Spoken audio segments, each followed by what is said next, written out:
നാരായണീയം ഒരു കൈയിലെടുത്തുകൊണ്ടും മറുകൈയിലുള്ള നറുവെണ്ണ നുകർന്നുകൊണ്ടും തന്നാശ്രിതർക്ക് തുണയായി വിളങ്ങിടുന്ന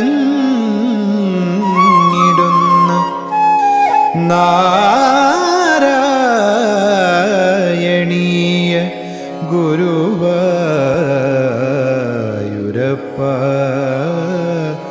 നമോ നമസ്തേ.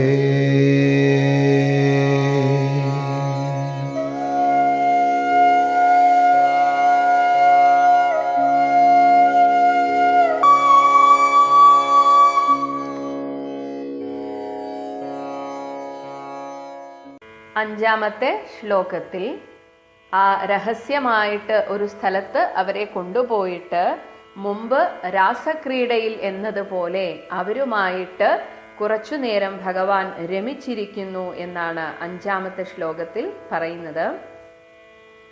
സപദി ച ഭവദ് ഈക്ഷണ ഉത്സവേന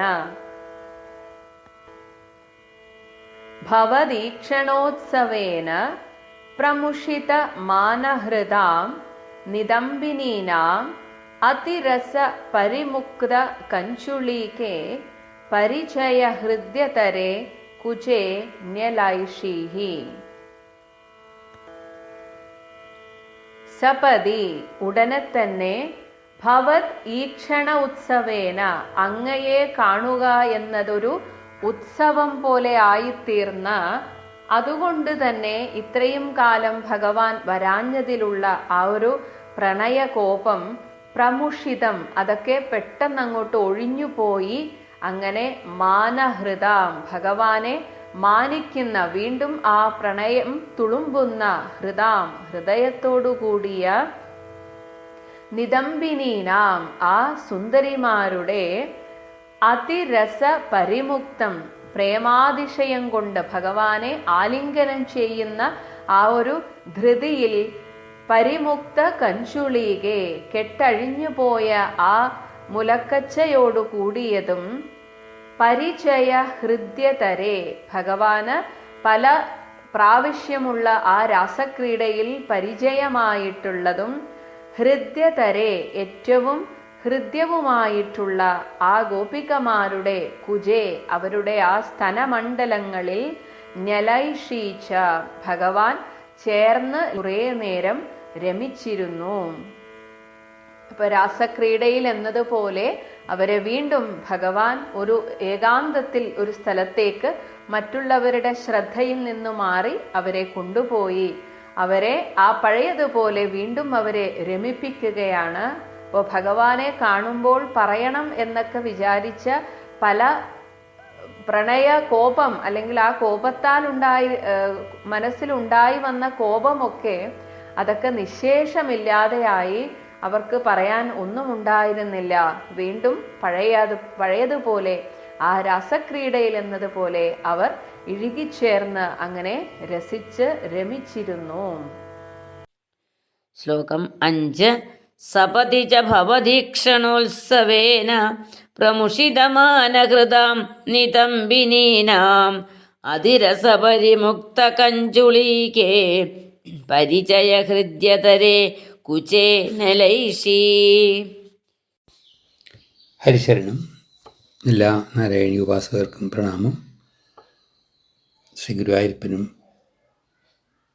മേൽപ്പത്തൂരിനും വ്യാസഭഗവാനും നമസ്കാരം. എല്ലാ പൂർവികരെയും ഗുരുജനങ്ങളെ ഓർക്കണം. ഇവിടെ 84 ദശകത്തിലെ 5-ാമത്തെ ശ്ലോകമാണ്. അതിരസകരമായിട്ടുള്ളതായ ആനന്ദത്തിൻ്റെ ഒരു പ്രത്യേക അവസ്ഥയാണ് ഇവിടെ കാണുന്നത്. എല്ലാം മറന്ന് ഭഗവാൻ ലയിക്കുന്നതായ ഗോപസ്ത്രീകൾ ലയിക്കുന്നതായ ഭഗവാനും അതായത് ഭക്തനും ഭഗവാനും തമ്മിൽ ലയിച്ച് നിൽക്കുന്നതായ ഒരു ചിത്രമാണ് നമ്മളിവിടെ കാണാൻ പോകുന്നത്. അതിൽ പ്രേമത്തിൻ്റെ, പ്രണയത്തിൻ്റെ, അല്ലെങ്കിൽ എല്ലാ തരത്തിലുള്ളതായ ബന്ധത്തിൻ്റെയും ഉച്ചസ്ഥായി എന്ന് തന്നെ പറയാം ഉള്ളൊരവസ്ഥ ഇവിടെ ഈ ശ്ലോകത്തിൽ പ്രകടിപ്പിക്കുന്നുണ്ട്. ഭഗവാനും ഗോപസ്ത്രീകളുമായിട്ടുള്ളതായ ഗാഠമായ അനുരാഗത്തിൻ്റെയും പ്രേമത്തിൻ്റെയും മറ്റെല്ലാത്തിൻ്റെയും അവസ്ഥ ഇവിടെ സൂചിപ്പിക്കുന്നുണ്ട്.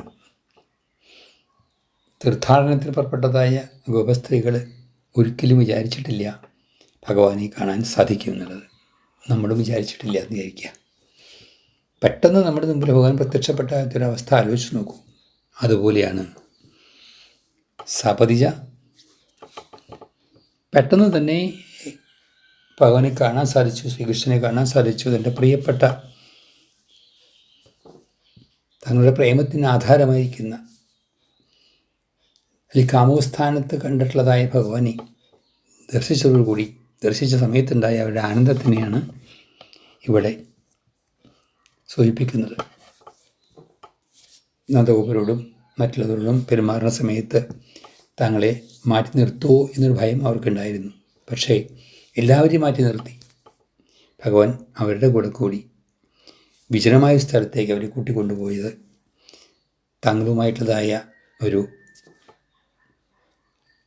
എന്താ പറയുക, മറ്റുള്ളവർക്ക് അറിയാൻ സാധിക്കാത്ത തരത്തിലുള്ളതായൊരു ബന്ധം ഗോപസ്ത്രീകളും ഭഗവാനുമായിട്ട് ഉണ്ട് എന്ന് സൂചിപ്പിക്കാൻ ആണോ എന്ന് തോന്നും. അവരുടെ വസ്ത്രങ്ങളൊക്കെ അവർ പോലും അറിയാതെ ചലിച്ചുപോയി. രാസക്രീഡാ സമയത്തുണ്ടായ അതേപോലെ തന്നെ ഭഗവത് ദർശനം കൊണ്ടും അല്ലെങ്കിൽ സ്പർശനം കൊണ്ടും അവരുടെ മുലപ്പടങ്ങളൊക്കെ അഴിഞ്ഞുപോയി എന്നാണ് പറയുന്നത്.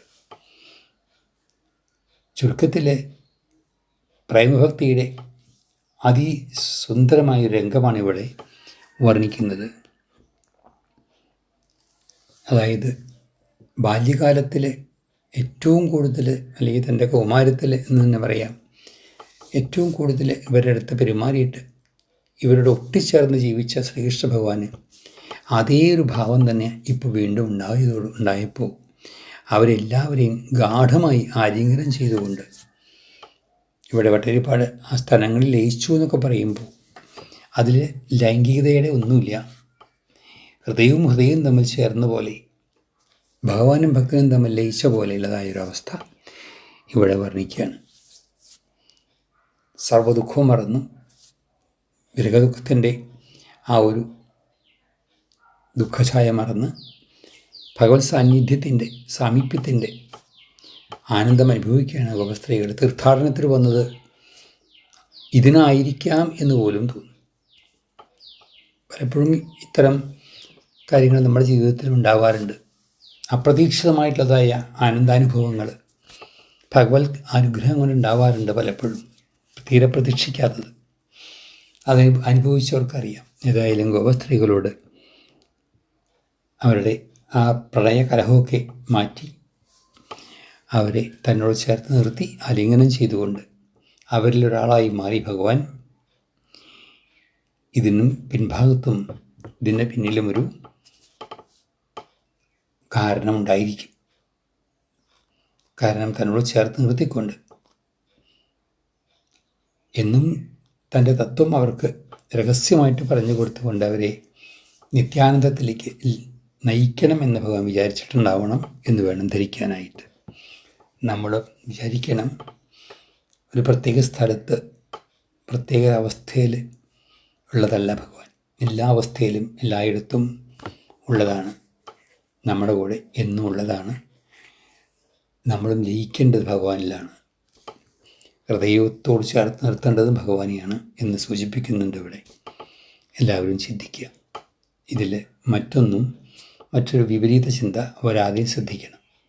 ഹരിശരണം.